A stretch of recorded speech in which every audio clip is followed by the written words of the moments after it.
Well, hello again, committee. Today's Thursday, January 23rd. We're going to have a voting session today.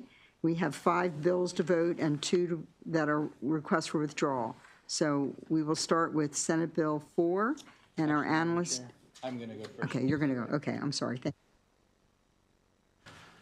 So the first bill on the list today is Senate Bill 163.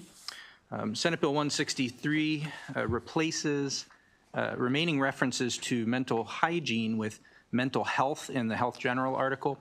Uncodified language requires the Department of Health to review departmental regulations and replace any remaining references to mental hygiene with mental health. There is an amendment, and there's a reprint at your desk. The amendment on page 3 extends the date by which the department must revise regulations by 9 months to July 1, 2027, and then additionally requires the department to update all electronic public-facing materials as soon as practicable.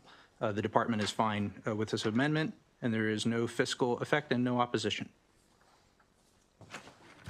Nathan, I just want to clarify, it's the July 1, 2027 is for the regulation, but Yes. But in the statute, we're going to change it, like the next printing of the statute. With immediate effect, yes. When the bill goes into effect on October 1 of this year. Thank you. Any questions?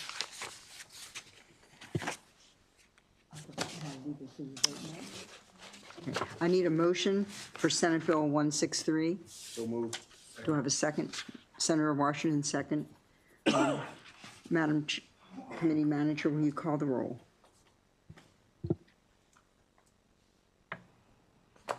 Senate Bill 163, favorable with amendment. Vice Chair Hayes. Yes. Yes. Senator Kramer. Yes. Yes. Senator Reedy. Yes. Yes. Senator Ellis. Yes. Yes. Senator Washington. Yes. Yes. Senator Guile. Yes. Yes. Senator Lamb. Yes. Madam Chair. Yes. Yes. Bill Next. passes.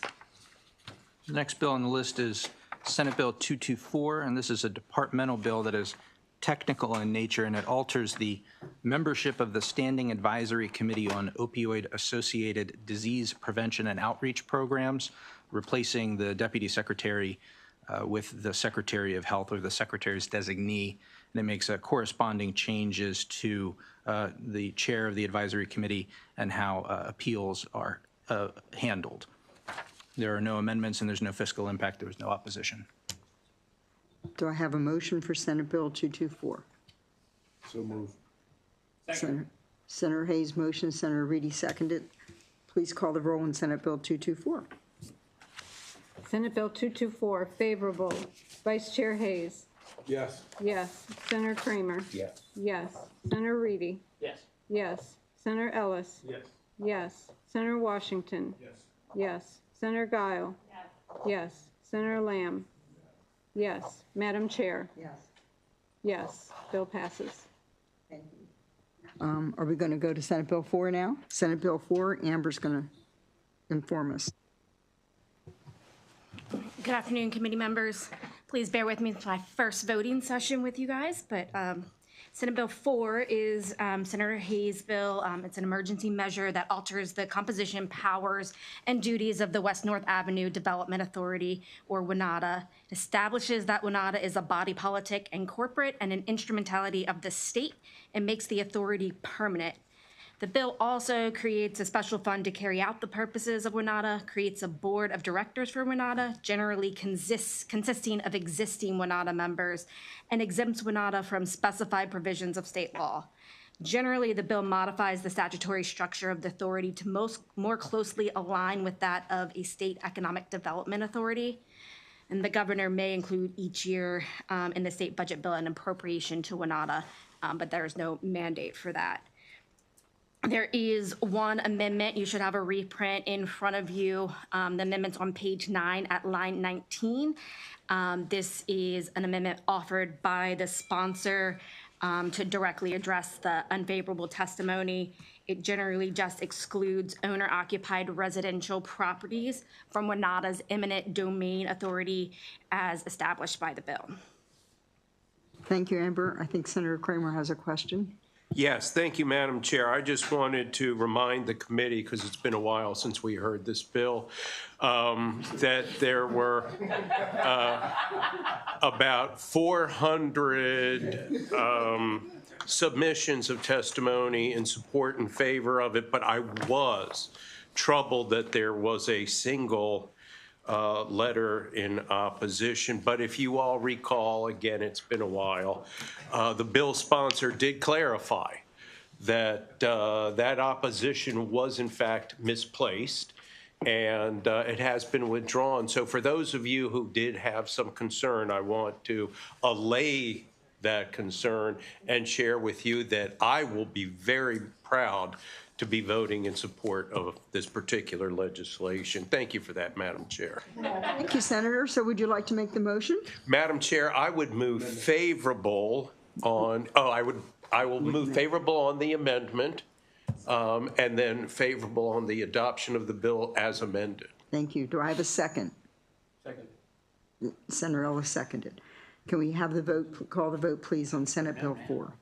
Emergency legislation.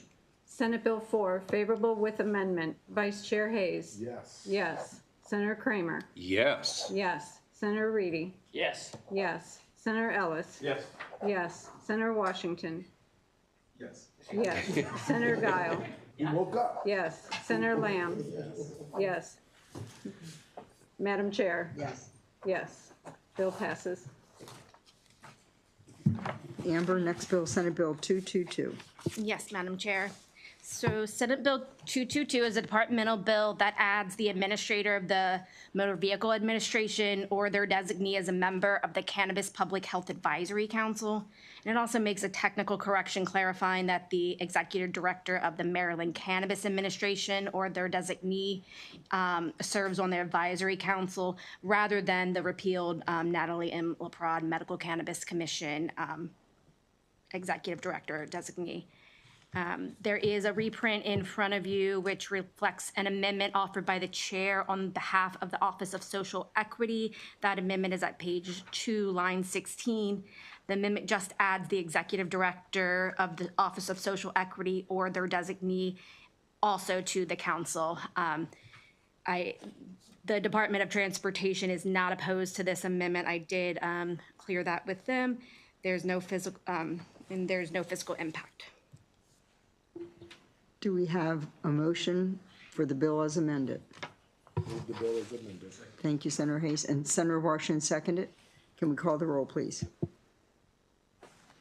Senate Bill 222, favorable with amendment. Vice Chair Hayes. Yes. Yes. Senator Kramer. Yes. Yes. Senator Reedy. Yes. Yes. Senator Ellis. Yes. Yes. Senator Washington. Yes. Yes. Senator Guile. Yes. Senator Lamb. Yes. Madam Chair. Yes. Yes. Bill passes. Then the next bill the committee has before them for voting is Senate Bill 231. This is also a departmental bill that's generally altering the provisions of the Public Employee Relations Act. The bill repeals the condition that a public health concern exists for an exclusive representative to meet with a new employee by video or similar means. Repeals the requirement that in-person voting for an exclusive representative lasts for a minimum of 10 days.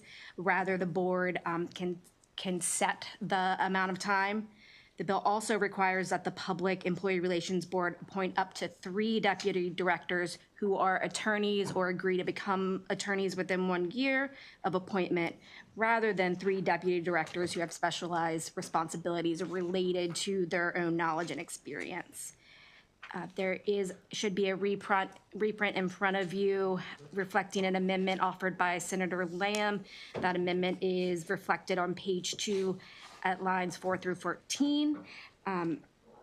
Generally, what the amendment does is strikes a provision in the bill that would have required employee organization membership dues deductions to automatically terminate upon an employee organization ceasing to be the exclusive representative of the bargaining unit employees.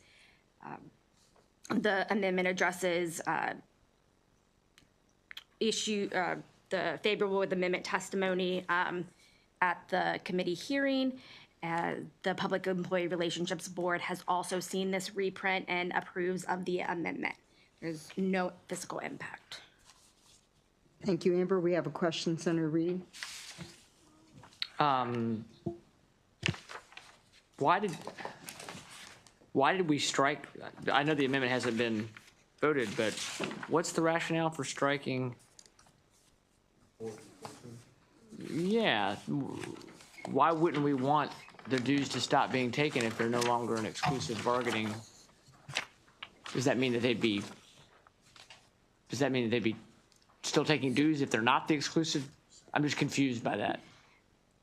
So generally, the way it works is there's a longstanding law about dues deductions for employees, executive branch employees that elect to support a union through paying union dues deducted from their paycheck, regardless of representation status. So the proponents of this amendment felt that this would better align with that part of the statute, so that regardless of representation status, if they are choosing to have dues deductions made, that will continue to happen automatically. It retains, sorry. No, it's okay. I shouldn't have cut you off. I'm sorry. It retains provisions that allow the member to determine when the dues should be terminated, so they can revoke at any time. Oh, so the member can revoke at any time? Yes, this just doesn't make Right. make it automatic that it terminates. Where would the dues go when they're not, like if I'm a member of, Local 237 and now Local 237 is not I'm not 100% sure on that. I can get back to you. I believe it is, or maybe Dave can help us out here. The idea from, Senator Lamb can speak to the amendment, but the idea is that they can keep paying dues to this organization even if they're not their exclusive representative. That's the idea behind it. because they've already elected to pay dues They've to that already elected to organization. pay them prior to even them probably being their exclusive representative. Some of these folks have been paying into these various labor organizations forever, or maybe even prior to collective bargaining. But it's never happened since 1999 that a exclusive representative has lost their bargaining unit. So. Okay, so it's more of a technical change, really, to make sure they don't have to file more paperwork to start paying again. Like if for some reason there was I just want to be sure, like, where's that money going? But I guess that's up to them. It's your paycheck. They can as long as they meet the requirements under the state under Title II, and there's so many members already in there, they can elect to have their dues deducted to go to this organization. I don't necessarily think it has to be a labor organization. It can be any organization. Yeah, 'cause you but have an it's advocate, mostly a labor organization. Okay, that's fine. And then one more question, if you wouldn't mind, Madam Chair. I noticed the part about like the voting by mail or electronic voting system, the 10 days. What is? I didn't understand from the testimony what. It's just putting in that you can have the election conducted multiple ways for a bargaining organization. Correct. And so for a mail or an electronic vote, they still have to hold that vote open for 10 days. Whereas for an in-person voting, due to the staffing limitations that the board has, it's not feasible for them to hold an in-person election open for 10 days. Just for the board. This is just about the board. It's not about a labor or bargaining election. Correct, Okay. correct. And then I guess the last thing I have was there was something about allowing now, that gets struck, allowing for an exclusive representative may choose to meet with a new employee by video if public health concerns necessitate. So we're now saying you can just meet with them by video no matter what? Correct. Make it easier on our labor representatives, basically? Labor representatives, employees that want to meet virtually. Okay. All right. Thank you very much. Any other questions on Senate Bill 231? Oh, Senator Hayes. One quick question. I see the testimony that support Senator Lamb's amendment. Did we get any feedback from the PERT Relation Board? They are okay with the amendment. They accept the amendment, yes. Thank you. Have a motion with amendment, favorable with amendment. Senator Washington, Senator Lamb seconded. Can we call the roll, please? Senate Bill 231, favorable with amendment. Vice Chair Hayes. Yes. Yes. Senator Kramer. Yes. Yes. Senator Reedy? Put me down for no. No. Senator Ellis? Yes. Yes. Senator Washington? Yes. Yes. Senator Guile? Yes. Senator Lamb? Yes. Madam Chair? Yes. Bill passes. We have to do something with the withdrawals, and who wants to explain the withdrawal? Or we could just move on favorable. Okay. Move on favorable? So we have two withdrawals. Senator Hayes just moved unfavorable, Senate Bill 218 and Senate Bill 233. Do I have a second for the unfavorable? On the motion to withdraw. I move favorable on the Motion to withdraw. Do I have a second to move favorable on the motion? Senator Washington? Okay. I guess we call the roll on the motion to withdraw. Okay, everyone in favor of the motion to withdraw on Senate Bill 218 and 233? Any opposition? No. All in favor? Thank you.